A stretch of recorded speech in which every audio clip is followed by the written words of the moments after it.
क़यामत से पहले क़यामत है कि जिसको लफ्ज़ों में बयान नहीं किया जा सकता। जिस मंज़र को देखते हुए इंसान का कलेजा छलनी हो जाता है, उसके ख़ास मकाम में और उसके जिस्म के नरम और नाजुक हिस्से में एक इतना बड़ा डंडा जो है वो दाखिल किया गया। फिर उसे तकलीफ़ देते रहे, हत्ता कि उसके कपड़े जो थे वो शराबूर हो गए, खून के साथ सारे वो भीग गए।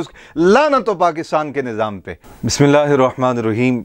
हमने सुना था अपने बड़ों से कि जुल्म जब हद से बढ़ता है तो मिट जाता है, लेकिन खुदा जाने ये कैसा देश है पाकिस्तान कि जिसमें पिछले 75 सालों से अशराफिया, ताकतवर तबका, चौधरी, वडेरे, हुक्मरान, सफ़ेद पोश गरीब आवाम पे जुल्म करते चले आ रहे हैं। और आज तक कोई वडेरा ख़त्म नहीं हुआ, कोई जागीरदार ख़त्म नहीं हुआ, किसी की बादशाहत ख़त्म नहीं हुई। हमेशा गरीब की इज़्ज़त ख़त्म हुई, गरीब की आबरू लुट गई, गरीब को तशद्दुद का निशाना बनाया गया। अभी हासिलपुर में एक वाक़या अफसोसनाक पेश आया। एक रिक्शा ड्राइवर बेचारा रिक्शा चला रहा है, पीछे से कुछ वडेरे आते हैं, बड़ी गाड़ियों में हैं, लैंड क्रूज़र में, V8 में, और वो नशे में धोते हैं उसमें कि हमारे पास 2 करोड़ की गाड़ी है, 4 करोड़ की गाड़ी है, हमारे पास 1.5 करोड़ की गाड़ी है। इसी नशे में वो हारन देते हैं और वो बेचारा सफ़ेद पोश रिक्शे वाला समझ नहीं पाता या रास्ता दे नहीं पाता। उनकी अना जो है ना वो आड़े आ जाती है। वो अपनी गाड़ियों से निकलते हैं, निकल के उसे दबोच लेते हैं और उठा के अपने डेरों पे ले जाते हैं। उसके बाद जो क़यामत वहाँ ढाई जाती है, ये एक ऐसी क़यामत से पहले क़यामत है कि जिसको लफ्ज़ों में बयान नहीं किया जा सकता। जिस मंज़र को देखते हुए इंसान का कलेजा छलनी हो जाता है। बहुत मजबूत आसाब का मालिक बंदा भी वो उन वीडियोज़ को देख के जो है वो अपनी अश्कों पे काबू नहीं रख पाता। वो आंसू बहाता है, वो कुड़ता है, चिल्लाता है, चीखता है कि ये क्या हो रहा है हमारे मुल्क में, ये क्या हो रहा है, किसकी नज़र लग गई हमारे देश को, आखिर ये जुल्म कब तक होता रहेगा। एक जिहत तो ये, दूसरी जिहत ये है कि जो हमारे ऊपर हुक्मरान मुसल्लत हैं, इस वतन के ज़िम्मेदारान हैं, कुछ हो जाए पाकिस्तान में, जुल्म के पहाड़ तोड़ दिए जाएं, गरीब की इज्जत लूट ली जाए, 4, 5 साल, 6 साल की बच्ची की आबरू लूट के उसे कत्ल कर दिया जाए, बच्चा अगवा करके उसके साथ रेप करके उसे मार दिया जाए, उसके मुंह में रेत जो है वो ठूंस दी जाए। हुक्मरान वज़ीर आला हो, वज़ीर आज़म हो, आर्मी चीफ साहिबान हों, जर्नैल हों और जजेस हों, मुअज़्ज़िज़ जजेस, जिनको हर लम्हा अपनी तौहीन का डर रहता है कि हमारी तौहीन हो गई, हमारी तौहीन हो गई। इन ताकतवर लोगों के कानों पे जूं तक नहीं रेंगती। मैं सोच रहा था कि ये जो जुल्म किया गया उस रिक्शा ड्राइवर के साथ हासिलपुर में, कि उसे अपने डेरे पे ले जाके पहले मारा गया, चपेड़े मारी गई। हालांकि नबी पाक सल्लल्लाहु अलैहि वसल्लम ने जानवरों को भी मुंह पे थप्पड़ मारने से मना फरमाया।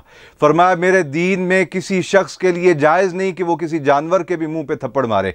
ये इंसान के मुंह पे थप्पड़ मारते रहे, उसको कुचलते रहे, उसके कान खींचते रहे, फिर गर्दन पे मुक्के मारते रहे, हत्ता कि इनकी हवस ख़त्म ना हुई, इनके अंदर के दरिंदे का जो गुस्सा है वो ठंडा ना हुआ। फिर इन्होंने उस मजदूर मेहनत कश रिक्शे वाले के कपड़े उतारे, उसे बेलिबास किया, और उसके बाद जो आगे जो कुछ है वो मेरे अजीज़ों लफ्ज़ों में बयान नहीं किया जा सकता कि उसके ख़ास मकाम में और उसके जिस्म के नरम और नाजुक हिस्से में एक इतना बड़ा डंडा जो है वो दाखिल किया गया। फिर उसे तकलीफ़ देते रहे, हत्ता कि उसके कपड़े जो थे वो शराबूर हो गए, खून के साथ सारे वो भीग गए। लानत हो पाकिस्तान के निज़ाम पे, और लानत हो तुम पे बेशर्मो, और वज़ीर आला और वज़ीर आज़म, और लानत हो तुम्हारे। काश इस ड्राइवर की जगह पे तुम्हारा बच्चा होता, काश इस ड्राइवर की जगह पे तुम्हारा भाई होता, तो मैं देखता कि पाकिस्तान का कानून किस तरह हरकत में नहीं आता, तुम्हारी नींदें किस तरह जो है वो ख्वाब गफलत से तुम बेदार नहीं होते। खुदा का वास्ता है पाकिस्तान के हालात पे रहम करो। पाकिस्तान में रहने वाले गरीबों के लिए कुछ करो। तुम्हारे पास कुव्वत है, ताकत है, इख्तियार है। कल क़यामत के दिन अल्लाह रब्बुल आलमीन की बारगाह में क्या जवाब देंगे। मैं मुतालबा करता हूँ आर्मी चीफ से, जनाब जनरल कमर जावेद बाजवा साहब से, कि वो अपनी लाठी को हरकत में लाएं, अपने कानून को हरकत में लाएं, अपनी ताकत और कुव्वत को हरकत में लाएं, अपने इख्तियार को हरकत में लाएं। और वज़ीर आज़म शहबाज शरीफ साहब, आपको बड़ा शौक है जाके गरीबों के सर पे हाथ रख के तस्वीरें उतरवाने का। खुदा के लिए ये मौका है, गरीब के सर पे हाथ रखें। और जनाब परवेज़ इलाही साहब, आप तो चौधरी हैं, आप तो डेरेदार आदमी हैं, आपको तो पता है कि इन डेरेदारियों का निज़ाम कैसे चलता है।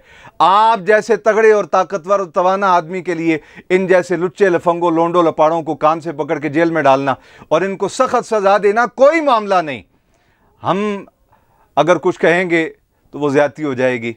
खुदा के लिए इन गरीबों के लिए आगे बढ़ें, इन गरीबों को इंसाफ दें और ख़ास तौर पे ये रिक्शा ड्राइवर, ये बेचारा मजलूम जिसके साथ ये जुल्म किया गया, जिसको जिंदगी जीते जी मार दिया गया, अब वो बेचारा ज़िंदगी भर किसी के सामने नहीं जा सकता, वो किसी को अपना चेहरा नहीं दिखा सकता कि मैं वो हूँ जिसके साथ इन दरिंदों और जालिमों ने ये जुल्म किया है।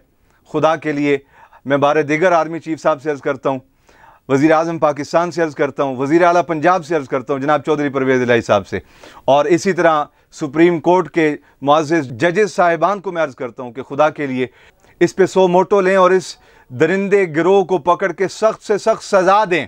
मैं ये मुतालबा तो नहीं करता कि इनके साथ वही अशर किया जाए जो इन्होंने उसके साथ किया, लेकिन अब आप कानून के मुताबिक इनको सज़ा दें ताकि आइंदा किसी की दरिंदगी इस हद तक ना बढ़े, कोई जुल्म करने पे आए तो कम अज़ कम इस हद तक ना जाए। अल्लाह रब्बुल आलमीन मेरे वतन की हिफाजत फरमाए और इस वतन के मजलूमों की हिफाजत फरमाए और इस वतन के अशराफिया को, ताकतवर तबके को, बाइख्तियारों को, अफसरान को खौफ खुदा, शर्म नबी अता फरमाए। अस्सलामु अलैकुम व रहमतुल्लाहि व बरकातुहू।